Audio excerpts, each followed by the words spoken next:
بسم الله الرحمن الرحيم. إن الحمد لله نحمده ونستعينه ونستغفره ونعوذ بالله من شرور أنفسنا ومن سيئات أعمالنا من يهده الله فلا مضل له ومن يضلل فلا هادي له وأشهد أن لا إله إلا الله وحده لا شريك له وأشهد أن محمدًا عبده ورسوله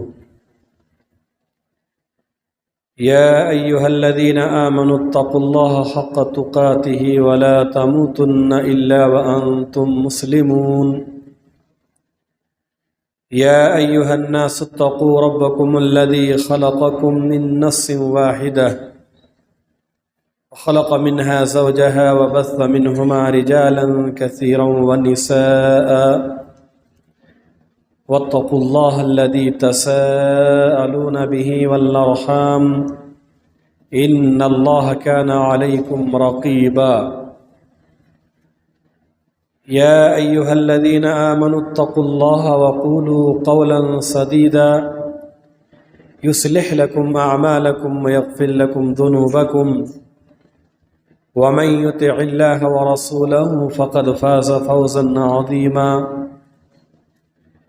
أما بعد فإن خير الحديث كتاب الله وخير الهدي هدي محمد صلى الله عليه وسلم وشر الأمور محدثاتها وكل محدثة بدعة وكل بدعة ضلالة وكل ضلالة في النار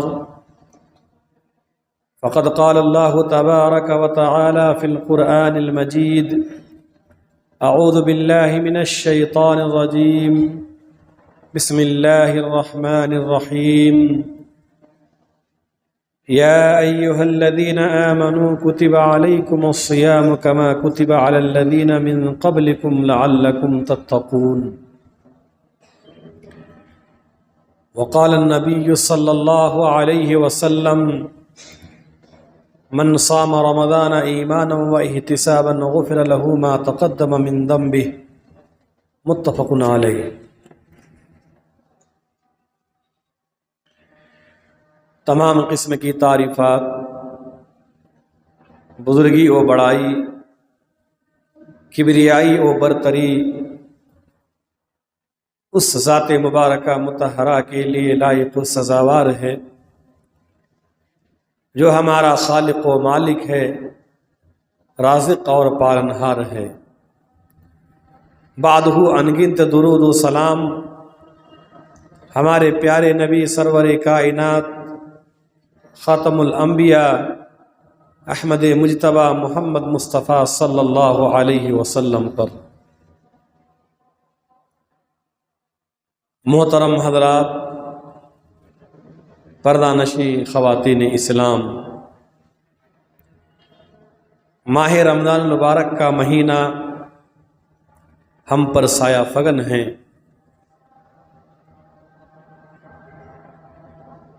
یہ بڑا ہی خیر و برکت کا مہینہ ہے، رحمت و مغفرت کا مہینہ ہے۔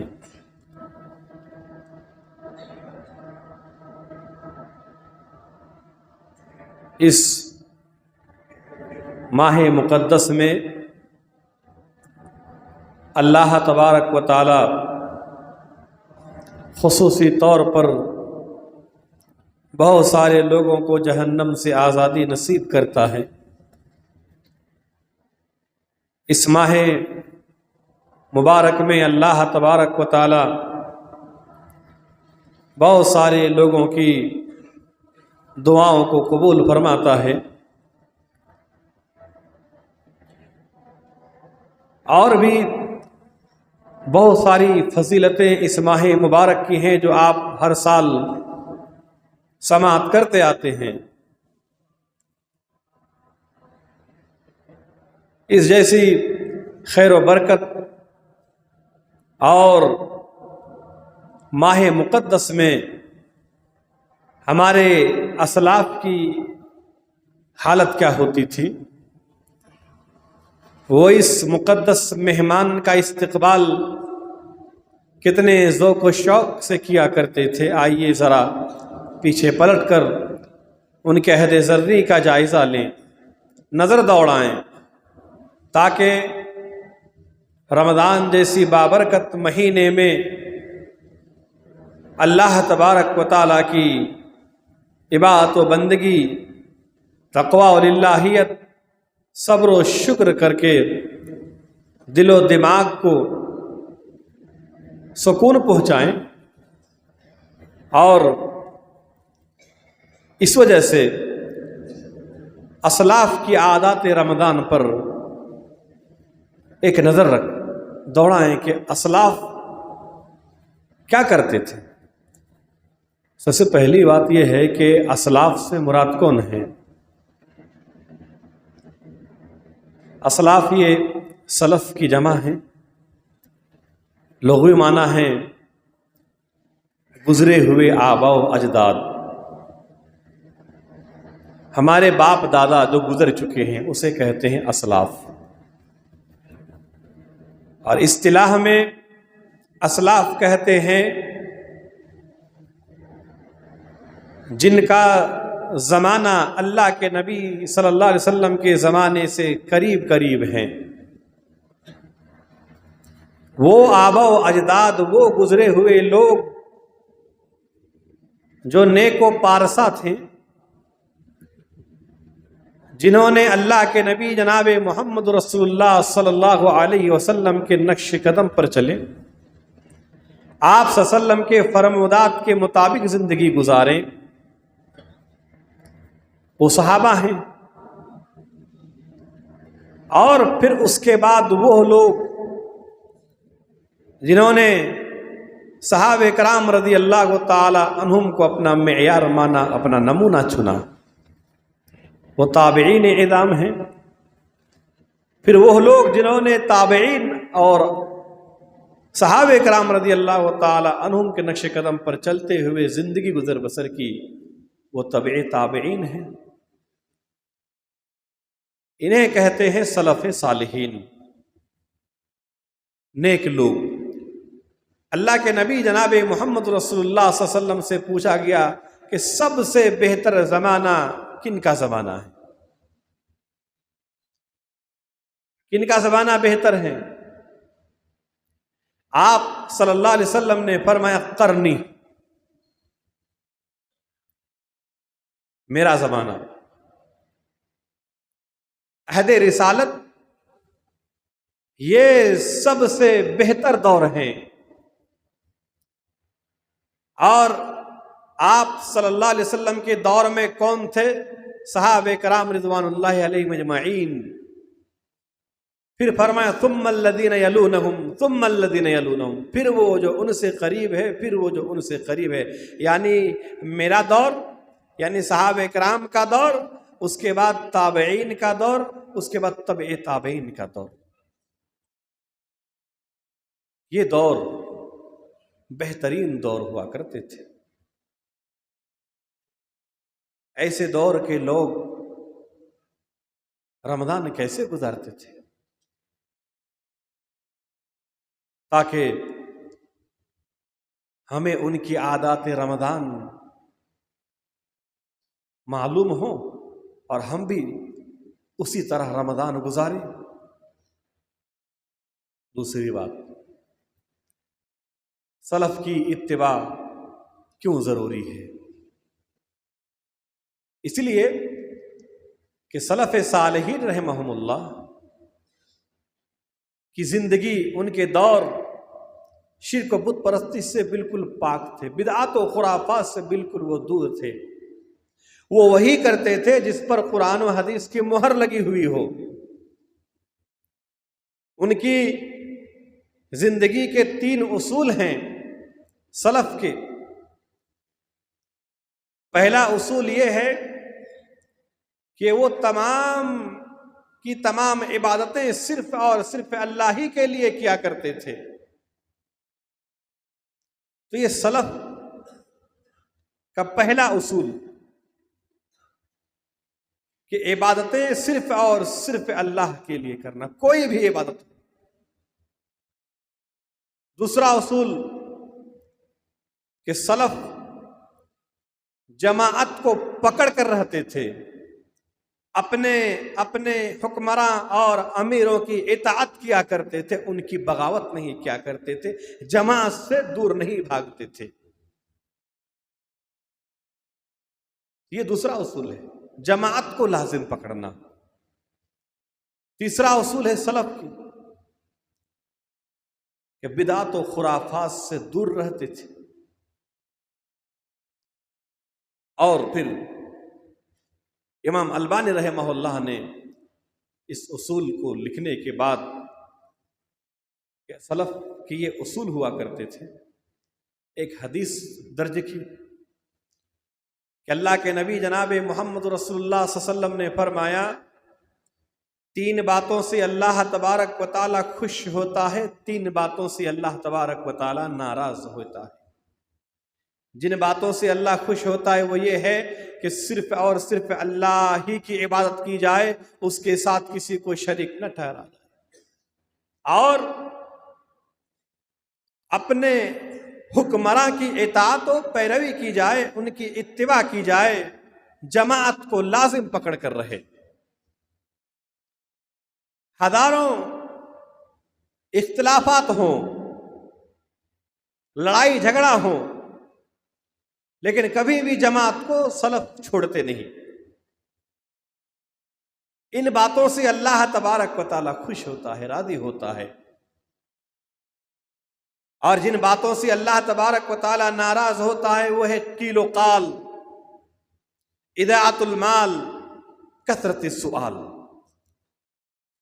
آج اسی ناپسندیدہ چیز میں جسے اللہ کو پسند نہیں ہے، آج نئی نسل، یہ نوجوان اسی میں پڑے ہوئے ہیں. ایسا کیوں ہوا، ایسا کیوں نہیں، کیل کال، صحابہ کرام پر انگلیاں اٹھاتے ہیں.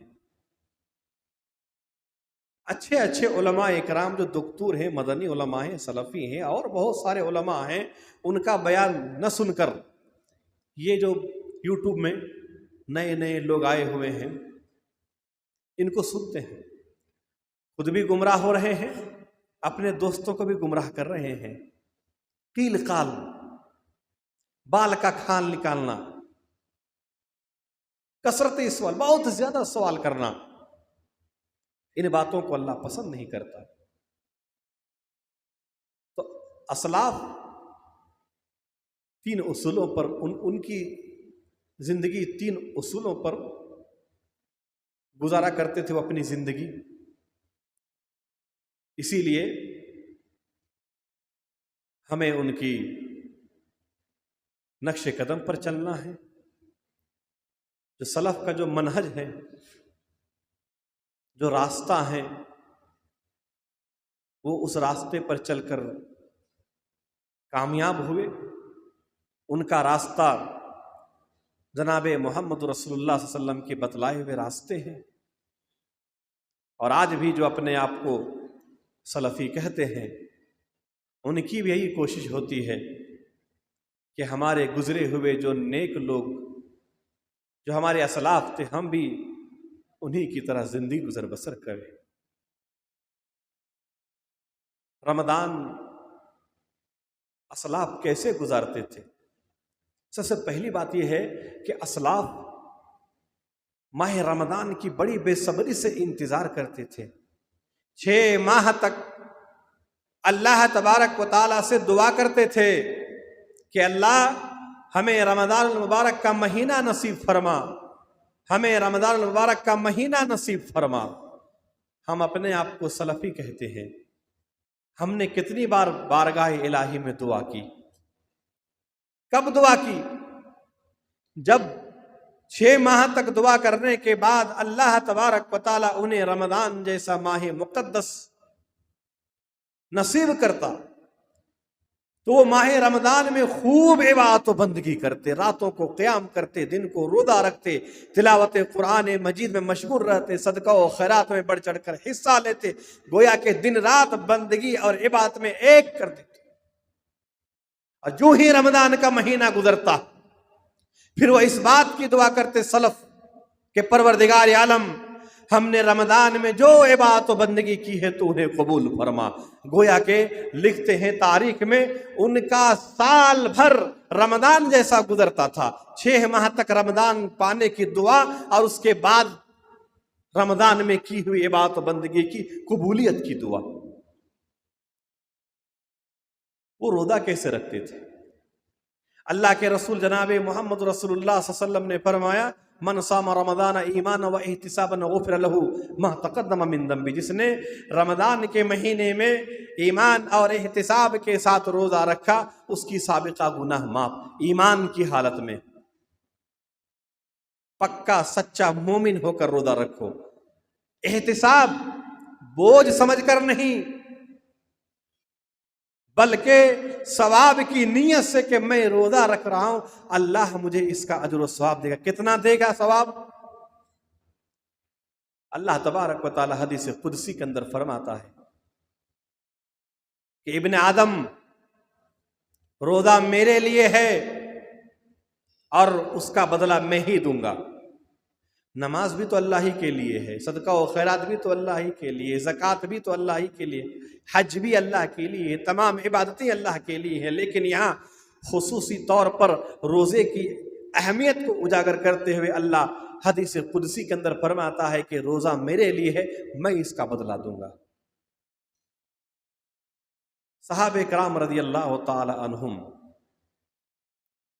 روزہ رکھ کر جہاد کے لیے نکلے. مشہور واقعہ ہیں، لوگوں کو بھی یہ معلوم ہے کہ 17 رمضان میں کیا ہوا؟ جنگ بدر اور مسلمانوں کو غلبہ حاصل ہوا، فتح یابی. رمضان کا مہینہ تھا. فتح مکہ فتح رمضان کے مہینے میں ہوا. صحابہ کرام روزے کی حالت میں تھے، لیکن جب مقام قدید پر پہنچے اللہ کے نبی صلی اللہ علیہ وسلم نے روزہ کھول دیا.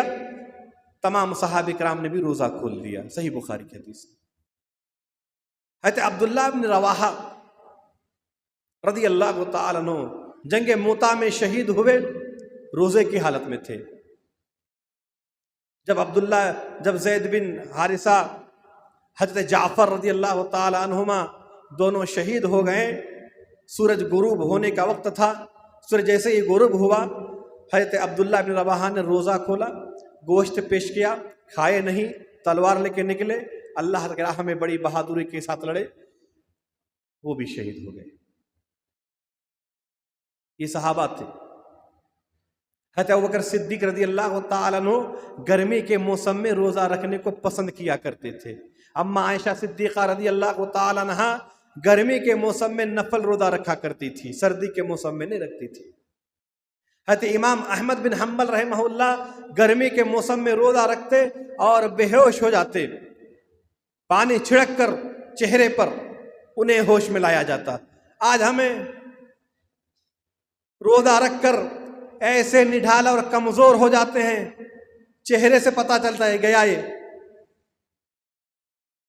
بار بار کہتے ہیں آج روزہ لگ گیا، شاید تراویح کی نماز نہیں پڑھ پاؤں گا، بہت پیاس لگ رہی تھی،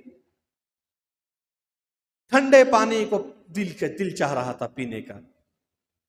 کمزور 12 گھنٹہ روزہ رکھ کر اتنی یہ حالت ہو جاتی ہے ہماری. اور آپ کو افسوس ہوگا یہ سن کر کہ مسلمانوں کی اکثریت روزہ نہیں رکھتے. ذرا دھوپ میں کام کرنے والے سے پوچھو، نہیں بھائی نہیں ہوتا. جو بھی مزدوری کرتے ہیں ان سے پوچھو، روزہ نہیں رکھتے. حضرت عبداللہ ابن عمر رضی اللہ تعالی عنہما اپنے ساتھیوں کے ساتھ صحرا کی طرف نکلے. ایک جگہ دسترخوان بچھایا اور کھانا دسترخوان میں لایا گیا. ایک چرواہا گزر رہا تھا، چرواہے کو بلایا کہ آؤ دوپہر کا وقت ہے کھا لو. چرواہے نے کیا کہا؟ میں روزے سے ہوں. تو عبداللہ ابن عمر رضی اللہ تعالیٰ عنہ کو اتنا تعجب ہوا کہ روزے سے ہو، اتنی دھوپ میں، صحرا میں، جنگل میں، بکریاں چراتے ہو، کبھی بکریاں ادھر بھاگتی کبھی ادھر بھاگتی، بکریوں کے پیچھے تمہیں بھاگنا پڑتا ہے، تم روزے میں ہو؟ کہا کہ میں تیاری کر رہا ہوں آنے والے دنوں کے لیے۔ حضرت عبداللہ ابن عمر نے ان کا امتحان لینا چاہا، کہا دیکھو ایک بکری ہمیں بیچ دو اور آؤ اس کی قیمت بھی دیں گے، ہمارے ساتھ تم کھانا بھی کھا لو۔ اس چرواہے نے کہا کہ بکری میری نہیں ہے، میرے مالک کی ہے۔ عبداللہ ابن عمر نے کہا کہ مالک تو یہاں نہیں ہے، اسے کیا معلوم، وہ تو دیکھے گا نہیں، مالک یہاں کہاں ہے؟ تو اس چرواہے نے آسمان کی طرف انگلی اٹھا کر کہا این اللہ، اللہ کہاں ہے؟ اور پھر چل دیے۔ حضرت عبداللہ ابن عمر کو یہ بات اتنی بھلی معلوم ہوئی، اتنا تعجب ہوا کہ وہ بار بار اپنی زبان سے دہراتے گئے اللہ کہاں ہے، اللہ کہاں ہے۔ مدینہ آئے، اس چرواہے کو خرید کر اور تمام بکریوں کو بھی خرید لیا، چرواہے کو آزاد کر دیا، تمام بکریوں کو اسے تحفے میں دے دیے۔ یہ سلف تھی کہ گرمیوں کے موسم میں بھی وہ روزہ رکھا کرتے تھے، اور آج ہمیں شام کے وقت مریض کی طرح کہیں نہ کہیں پڑے رہتے ہیں، لیٹے رہتے ہیں مساجد میں، کہاں کولر ہے، کہاں فین ہے، کہاں اے سی ہے۔ حضرت ابو ہریرہ رضی اللہ تعالی عنہ سے روایت ہے کہ وہ اور ان کے ساتھی جب روزے کی حالت میں ہوتے تو مسجد کا رخ کرتے اور کہتے ہم اپنے روزے کو پاک کر رہے ہیں۔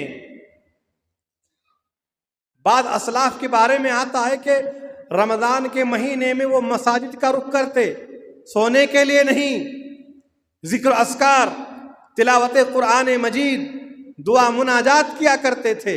اور ابو ہریرہ کیا کہتے ہیں؟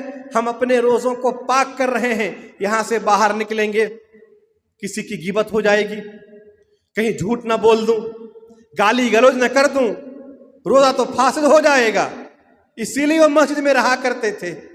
آج مسجدیں ویران و سنسان ہیں۔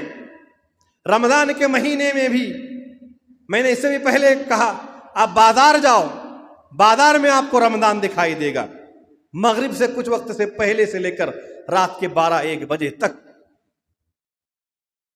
وہاں نہ تلاوت ہوتی ہے، وہاں نہ ذکر ہوتا ہے، وہاں نہ دعائیں ہوتی ہے، کیا ہوتا ہے؟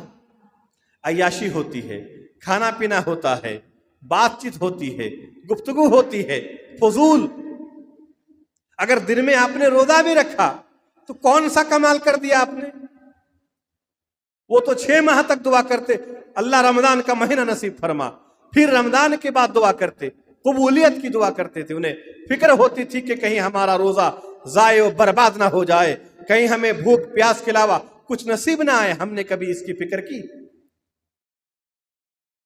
رمضان کے مہینے میں اسلاف قرآن مجید کی بہت زیادہ تلاوت کیا کرتے۔ خود ہمارے نبی جناب محمد رسول اللہ صلی اللہ علیہ وسلم ہر سال رمضان میں جبرائیل امی سے 1 مرتبہ قرآن کا دور کرتے۔ جس سال آپ کی وفات ہوئی اس سال 2 مرتبہ آپ نے قرآن مجید کا دور فرمایا۔ بعد اسلاف پورے رات قیام کرتے، قرآن پڑھتے، بعض سلف نصف رات تک جاگتے، بعض تہائی رات تک جاگتے، اور بعض کے متعلق ہے کہ وہ اگر نہیں ہوا تو کم از کم 2 رکعات ضرور پڑھتے۔ وہ یہ غیر رمضان میں ان کی حالت ہوتی تھی۔ رمضان کے مہینے میں جیسے ہی رمضان کا مہینہ آتا، امام مالک رحمہ اللہ درس و تدریس بند کر دیا کرتے تھے، صرف اور صرف قرآن پڑھا کرتے تھے۔ امام احمد بن حنبل رحمہ اللہ بہت مفتی تھے، فتویٰ دینا بند، ذکر اذکار، تلاوت قرآن مجید۔ امام زہری رحمہ اللہ رمضان کا مہینہ آتے تو کہتے کہ تلاوت قرآن اور کھانا کھلانے کا مہینہ آ چکا ہے۔ وہ قرآن پڑھتے تھے، روزہ افطار کراتے تھے۔ امام سفیان ثوری رحمہ اللہ رمضان کے مہینے میں درس تدریس بند کر دیتے تھے اور قرآن مجید کی تلاوت کیا کرتے تھے، قرآن مجید پڑھا کرتے تھے۔ یہ قرآن مجید کی تلاوت ہوتی تھی رمضان کے مہینے میں اسلاف کی۔ کوئی 4 مرتبہ قرآن ختم کرتے، کوئی 5 مرتبہ، کوئی 3 مرتبہ، کوئی 2، 1 مرتبہ تو ضرور ہوتا تھا۔ ہم نے کتنا پارا پڑھا اب تک جائزہ لیا؟ قرآن پڑھا، ہم نے سمجھا، بس رمضان آیا، کھائے پیے، مزے لیے، ختم۔ اپنے آپ کو کہتے ہم سلفی ہیں۔ سلف اس طرح کی عبادت و بندگی کیا کرتے تھے۔ آخری عشرے میں تو ان کی عبادت و بندگی کا کیا کہنا۔ خود ہمارے نبی جناب محمد رسول اللہ صلی اللہ علیہ وسلم رمضان کے آخری عشرے میں خود جاگتے، وَأَيْقَظَ أَهْلَهُ، اپنے گھر والوں کو جگاتے، وَجَدَّ وَشَدَّ الْمِعْزَرَ، کوشش کرتے، کمر کس لیا کرتے تھے، خوب عبادت و بندگی کیا کرتے تھے۔ ابو قتادہ کہتے ہیں کہ آخری عشرے کی رات اور دن ایک طرح ہوا کرتے تھے۔ ایسا نہیں رات جا کے دن میں سو، رات دن ایک کر دیتے تھے سلف عبادت و بندگی میں۔ حضرت ابراہیم نخعی رحمہ اللہ آخری عشرے کی راتوں میں ہر رات غسل کرتے تھے۔ کیوں؟ چستی اور پھرتی کے ساتھ عبادت و بندگی کرنے کے لیے، کہ کہیں نیند کا غلبہ نہ ہو جائے، کہیں میں سو نہ جاؤں۔ اسی لیے حضرت ابراہیم نخعی کے بارے میں ہے کہ وہ ہر رات غسل کیا کرتے تھے آخری عشرے میں۔ امام ابن رجب رحمہ اللہ خوشبو استعمال کرتے، مسواک کرتے، تیل لگاتے، کنگھی کرتے آخری عشرے میں، اور خوب عبادت و بندگی کیا کرتے تھے، رات رات بھر جاگا کرتے تھے۔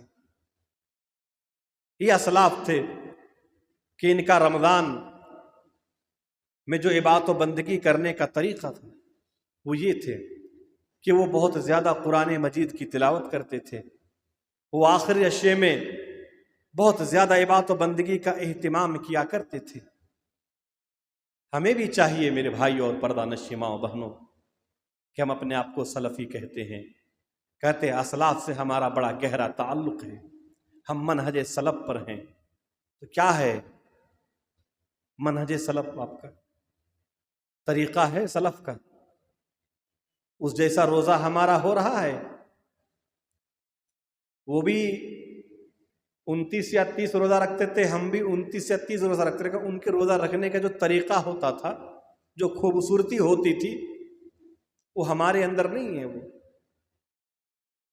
ہمارا مطمح نظر رمضان کے مہینے میں صرف یہ ہوتا ہے کہ افطاری کس سے کریں اور سحری کس سے کریں۔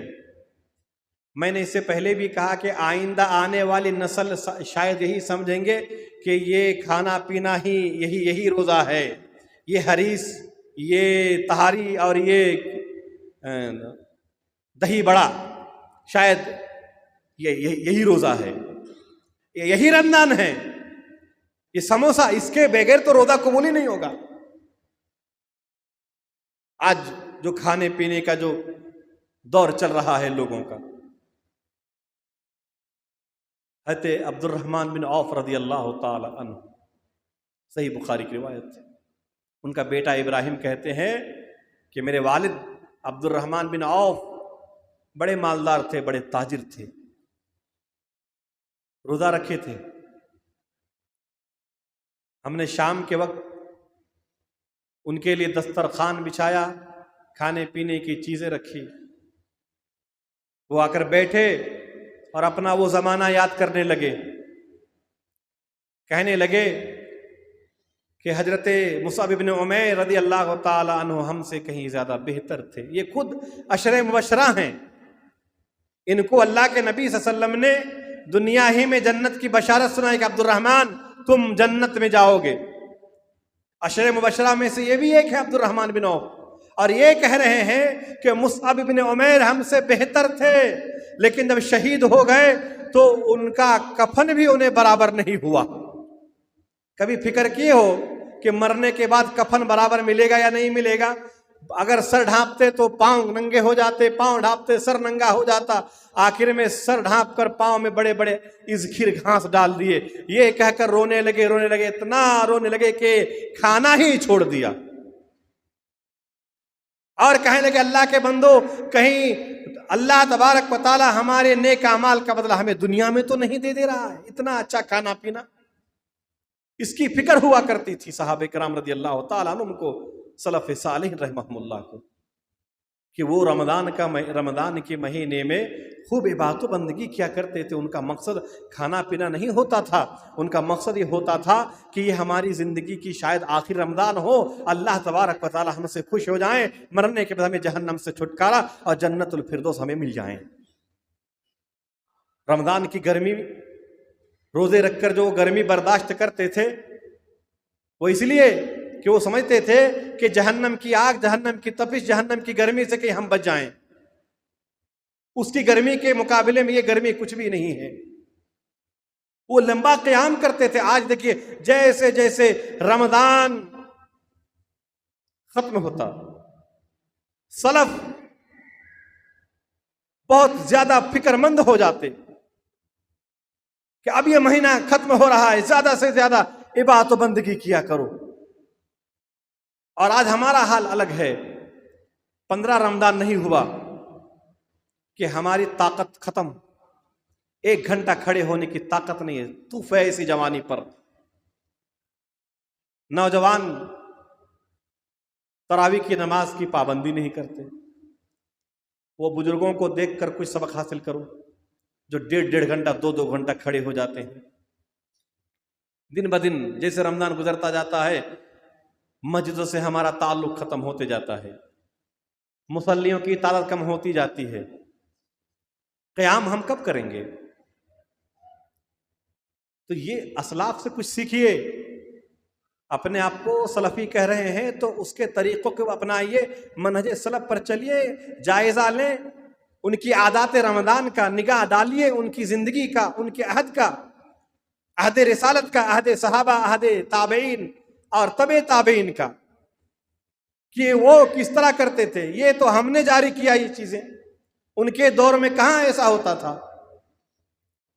اور یہی لوگ جنہوں نے برابر قیام نہیں کیا، تراویح کی نماز کی پابندی نہیں کی، جنہوں نے روزہ تو رکھا لیکن روزے کو سنوارنے کے لیے، قبولیت کا درجہ حاصل کرنے کے لیے نہ دعا کی، نہ تلاوت قرآن مجید کی، نہ ہی صدقہ و خیرات کیا، کچھ نہیں کیا، اور عید کے دن دیکھو گے تو لگے گا سب سے بڑا نمازی اور پرہیزگار اور سب سے بڑا روزے دار شاید ہی ہوں۔ ان کی پگڑی دیکھنا، انہیں جبہ دیکھو، ان کے جوتے دیکھیے، ہر چیز دیکھیے ان کی۔ یہ سمجھتے ہیں، ہم یہ سمجھتے ہیں کہ عید کا دن ہے، خوشی مناؤ۔ بعض سلف رحمہم اللہ عید کے دن غمگین ہو جاتے تھے۔ لوگ پوچھتے بھئی آج عید کا دن ہے، آپ غمگین کیوں ہیں؟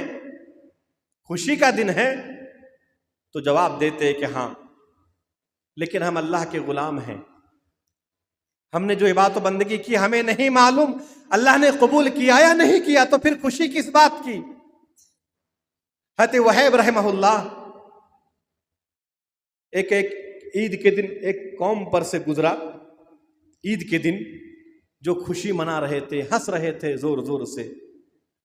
حضرت وہیب رحمہ اللہ نے کہا اگر ان کے روزے قبول ہو گئے تو یہ شکر ادا کرنے والے کا وتیرہ نہیں ہوتا، اور اگر ان کے روزے قبول نہ ہوئے تو ڈرنے والے کا یہ شیوا نہیں ہے۔ اب ہمارے روزے قبول ہوئے یا نہیں ہوئے، ہماری نماز تراویح، تلاوت، ذکر اذکار، دعا، مناجات، صدقہ و خیرات کیا ہوا ہمیں نہیں معلوم۔ ہم نے تو کبھی ایک بار قبولیت کی دعا بھی نہیں مانگی، اور عید کے دن خوشی منا رہے ہیں۔ حضرت علی رضی اللہ تعالیٰ عنہ کے بارے میں آتے، خلیفہ جب تھے وہ تو وہ سوکھی روٹی کھایا کرتے تھے، پانی میں بھگو کر۔ حضرت علی رضی اللہ تعالیٰ، تو یہ اسلاف جو گزرے ہیں ان کی زندگی بڑی سادگی سے گزری ہے۔ ان کا مطمح نظر صرف اور صرف آخرت ہوا کرتی تھی، وہ اس دنیا کو ذرا بھی اہمیت نہیں دیے۔ اور رمضان کے مہینے میں ان کی عبادت و بندگی کا کیا کہنا، وہ روزے بھی رکھا کرتے تھے اور مساجد میں زیادہ سے زیادہ وقت گزارا کرتے تھے، تلاوت کیا کرتے تھے، ذکر اذکار، دعا، مناجات، توبہ، استغفار میں اپنا رمضان گزارا کرتے تھے۔ اسی لیے میرے بھائیوں، ضرورت اس بات کی ہے کہ ہم جب اپنے آپ کو سلفی کہتے ہیں، ہم جب اپنے آپ کو اہل حدیث کہتے ہیں، ہم جب اپنے آپ کو اہل سنت والجماعت کہتے ہیں، ہمیں کہتے ہیں کہ ہمارا جناب محمد رسول اللہ صلی اللہ علیہ وسلم کے ساتھ سب سے گہرا تعلق ہے، کیونکہ ہم وہی کرتے ہیں جو نبی نے ہمیں حکم دیا، ہم وہی کرتے ہیں جو صحابہ کیا کرتے تھے، ہم وہی کرتے ہیں، ہمارا وہی منہج ہے، وہی راستہ ہے جو سلف کا راستہ ہے، سلف کا منہج ہے۔ دعویٰ کرنے سے کچھ نہیں ہوگا، عمل کے میدان میں اترنا ہوگا۔ اللہ تبارک و تعالیٰ سے دعا گو ہوں کہ العالمین تو ہمیں نیک عمل کرنے کی توفیق عطا فرما۔ پروردگار عالم تو ہمیں اسلاف کے نقش قدم پر چلنے کی توفیق عطا فرما۔ پروردگار عالم ہمارے اسلاف نے جو بھی عبادت و بندگی کی تو ان کی عبادت و بندگی کو قبول فرما، اور ہم بھی جو عبادت و بندگی کر رہے ہیں تو ہماری بھی عبادت و بندگی کو قبول فرما۔ پروردگار عالم ہم میں سے جو بیمار ہے تو انہیں شفائے کاملہ عاجلہ عطا فرما۔ جو روز دوست رشتہ دار ہمارے اس دنیا کے اندر نہیں ہے، برزخ کی زندگی میں ہیں، تو انہیں کروٹ کروٹ جنت نصیب عطا فرما۔ ہم جب تک زندہ رہیں تو ہمیں ایمان کی حالت میں زندہ رکھ، اور جب ہمارا خاتمہ ہو زباں پر کلمہ لا الہ الا اللہ آمین۔ ان فی ذلک لذکری لمن کان قلب والقى السمع وهو شہید۔